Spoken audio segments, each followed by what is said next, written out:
Hello, Sagittarius, Sun, Moon, Rising, and Venus signs. Kamusta po kayo? Sana po'y nasa mabuti kayong kalagayan. Welcome back po sa Star Tarot. At kung bago po kayo dito, welcome din po kayo. And kung hindi pa po kayo nakakapag-subscribe, please subscribe, like, and share my videos po. And leave me a comment, no? Kung naka-resonate po kayo. Thank you. So, first message po ninyo for the next couple of weeks. Last couple of weeks ng buwan, we have Spirit of the Tree. Yan. So, parang sabi dito, no, if you're in need of a lesson, there is a wisdom in the trees. Ayan, sa nature, priestess, inner peace. So, parang iniimbitahan kayo dito, no, na mag-tune in kayo sa nature spirits.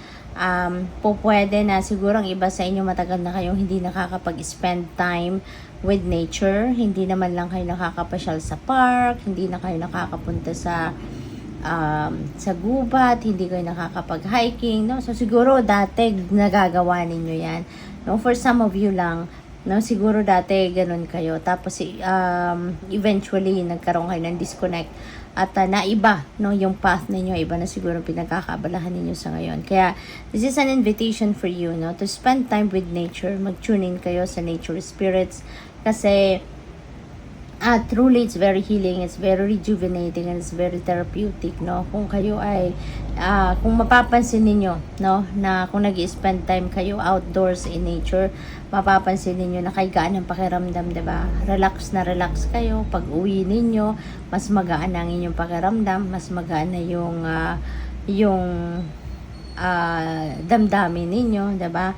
Parang ganoon. At saka mas parang lumapit kayo, no, sa universe, parang mas naging grounded kayo, 'di ba? Kasi truly kapag kayo ay nag-spend time, no, outdoors with nature, mapapansin ninyo, no, na parang grounded kayo, mas nakakapag-isip kayo na maayos, magaan yung takbo ng isip niyo, yung damdamin niyo magaan, 'di ba? Yung ganon. So, tingnan natin kung ano pa ang message para sa iyo rito, no?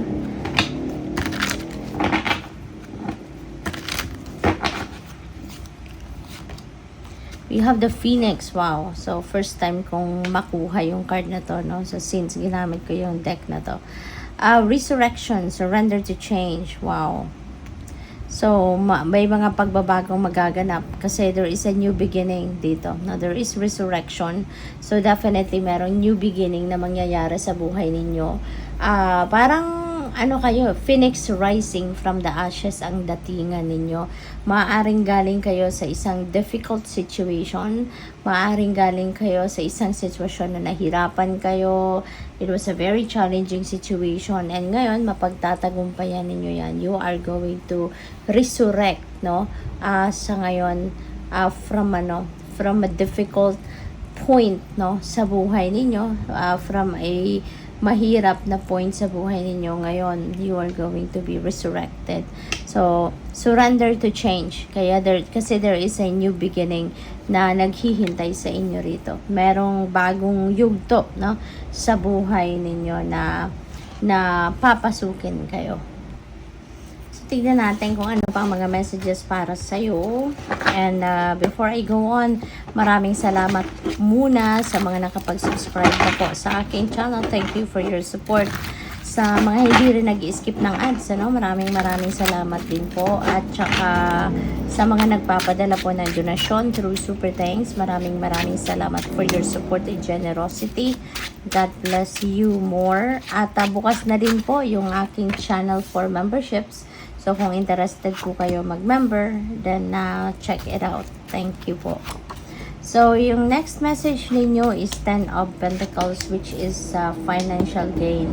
Okay? This is wealth, no? This is financial gain. Maaring meron dadating na pera din sa inyo sa ngayon.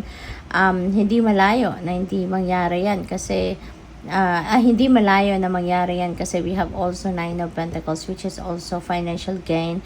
This is also about wealth, no? This is abundance, prosperity na paparating sa inyo. So, maaaring yung perang marireceive din ninyo rito na bunga ng inyong pagtatrabaho at pagsisikap at lahat. Maaaring yan ay makakadagdag doon sa dati na ninyong kaperahan, no, na iniipon ninyo or ini-invest ninyo somewhere, piniprepare ninyo for savings ninyo for the future. So po pwedeng ganun ang ganap. Kaya there is an additional kayamanan, no, na dadating sa inyo rito. Pwede rin na ang iba sa inyo rito, no, nakapag-establish na siguro kayo talaga ng inyong financial future, na establish nyo na dito yung inyong financial security and stability, no? So that is possible. Kaya po pwedeng maluwag na kayo ngayon pagdating sa pera, no? Makakasiguro na siguro kayo na kahit kailan ninyo kailangan ng pera, meron kayong mapaghuhugutan, no? Yung ganon. There is also rito, no? Inheritance, no? Maybe you are discussing about inheritance with kapamilya. And by the way, there's a synchronicity dito. So, at unahin muna natin ito kasi kanina pa ginaguide ako ng guides ko dito sa mga numbers na to. So, we have number 8, diba? Number 8, number 9, number 10. Tapos ito number 11 din kasi 9, yung 29 becomes 11 kasi 9 plus 2 is 11 plus 12. See, beautiful synchronicity. So this is ascending numbers 8, 9, 10, 11 and 12, no? Lahat pati sila. So ibig sabihin dito na merong magaganap sa buhay ninyo, na there is progress of events dito. Kung dati meron kayong mga delays, meron kayong mga blockages, no, sa kung ano man ang mga ginagawa ninyo, merong mga bagay na naka-pause yung ganon. Ngayon, things are going to start to move, no, forward. So maganda kasi meron ng development, meron ng mga additional na mga dadating siguro na detalye, impormasyon or mga bagay, no, na pwedeng yun ang magiging susi para umusad ng muli, no, kung ano man ang mga bagay na to. Magkakaroon na muli ng progress, no, ang buhay ninyo or yung mga bagay, task, mga projects na pending, no? So, pwedeng ganun ang ganap. At saka, there is 2 tens, diba?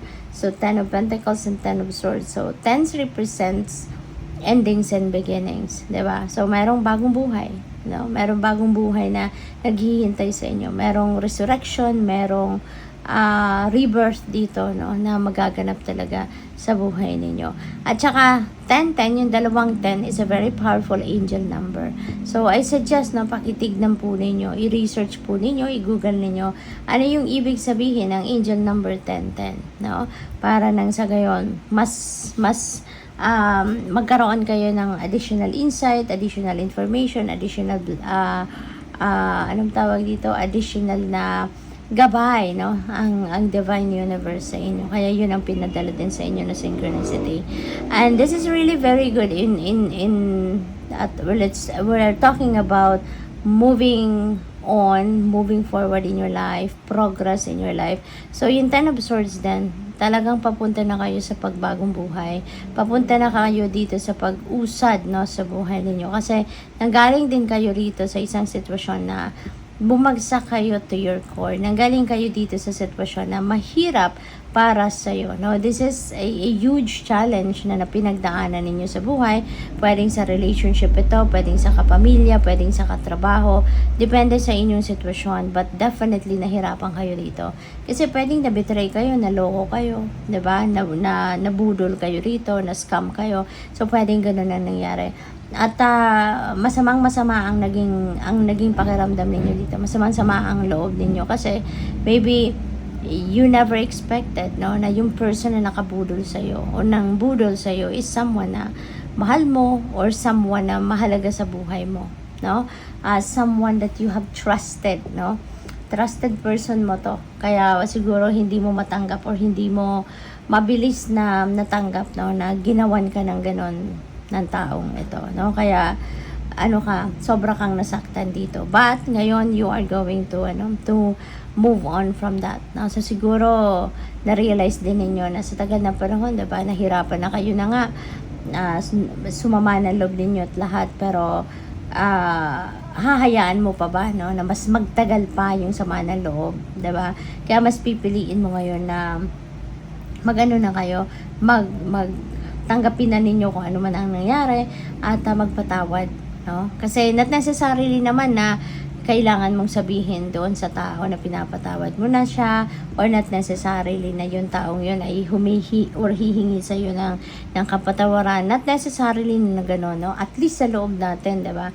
At least sa loob ninyo magaan na ang pakiramdam ninyo na patawarin na ang taong ito nakasakit ng inyong damdamin, so that you can move on with your life.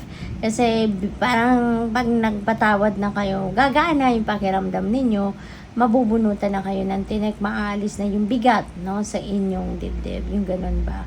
Kaya ayun, you may need, no, that courage and inner strength for you to be able to do that, kasi it's not easy to forgive, 'di ba? Hindi madaling magpatawad at hindi madaling kalimutan ng mga nangyari at hindi madaling tanggapin ang mga nangyari, but you are going to do this, no, for yourself. Kaya maglalakas ng loob ka, magpapakatatag ka na tanggapin na ang nangyari, no, at patawarin na ang taong nakapagdulot sa iyo ng sama ng loob, at para nang sa gayon makapag-move on ka na sa buhay, magkaroon ka na ng progress muli, no, sa buhay. With the Nine of Pentacles, ito yung sinasabi ko kanina, this is the fruit of your labor, okay? Magsisimula nang pumasok ang blessing sa buhay mo, kasi matatanggal na yung bigat, no, sa dibdib ninyo.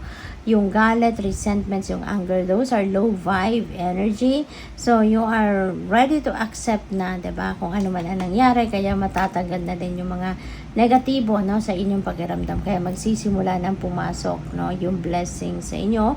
This is the fruit of your labor coming in. So, maaaring malaking pera, financial gain, ang dadating, additional wealth, no. At finally, pwede mo na rin i-enjoy dito yung kahit konting luxury na gusto mong ma-experience sa buhay ninyo, kasi you work hard for this, ano, pinagtrabahuan mo yan, pinagsikapan mo yan, kaya deserve naman ninyo yan, ano. So yeah, we have the world. Wow. So this is travel, no, so siguro ang iba sa inyo dito mangingibang bayan, mangingibang bansa. At this is also success, no? Very successful time din ito para sa inyo, kasi matatapos mo na, may completion, may achievement, may accomplishment na kayo rito.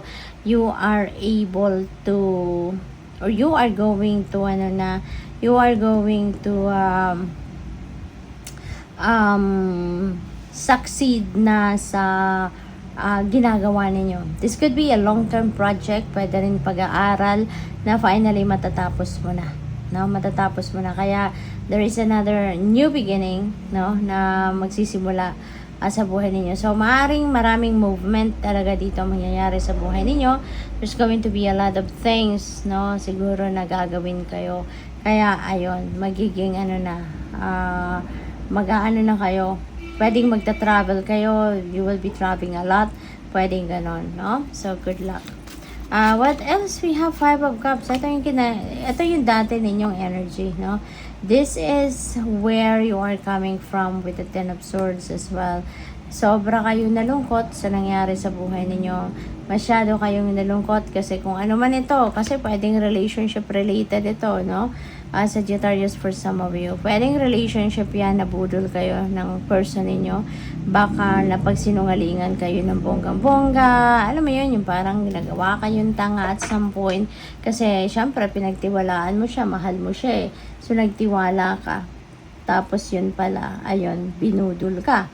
No, baka maaaring na-betray ka, na-cheat ka, or whatever. Or pwede rin, no, na sa kaibigan, sa kapamilya, yung gano'n. So, yun nga, tulad ng sinabi ko kanina, parang hindi ninyo sukat akalain na magagawa ng taong ito, yung bigyan kayo ng sama ng loob. Kaya sobra kayong nalungkot, no? There was a huge, disappointment sa puso ninyo. There was a huge, siguro pagsisisi, no, na siguro naging sobrang mabait kayo, naging sobrang mapagbigay kayo, kaya naloko ka, no? Pero ngayon, this is behind you, no? This is going to be behind you because things are going to improve at magsisimula lahat yan sa healing, no? You are on the road to healing, kaya kayo magpapatawad na, no? So, ano na din, no? Mababago na din ang buhay ninyo. You are going to enter a new phase, no? In your life. Bibigyan mo na ng bagong pagkakataon ng sarili mo. So, na magbagong buhay, diba? Magsimula ng bagong chapter sa buhay ninyo on a clean slate. So, remind ko lang po ulit kayo ha, kung hindi pa kayo nakapag-subscribe, please subscribe, like, share po, and mag-comment po kayo. Thank you. Final message ninyo, navigate, beacons of light in the night sky are there to guide you. See, hindi rin kayo pinababayaan ng divine universe. You are being divinely guided. You are always being looked after ng divine universe and the rest of your spirit team. Kaya huwag kayo mag-alala. They are just a prayer away. When you need someone na gagabay sa'yo, God is always there. Your spirit team are there. Your spirit guides, your angels, and they are just a prayer away. Good luck. Thank you for watching. Love and light. Namaste.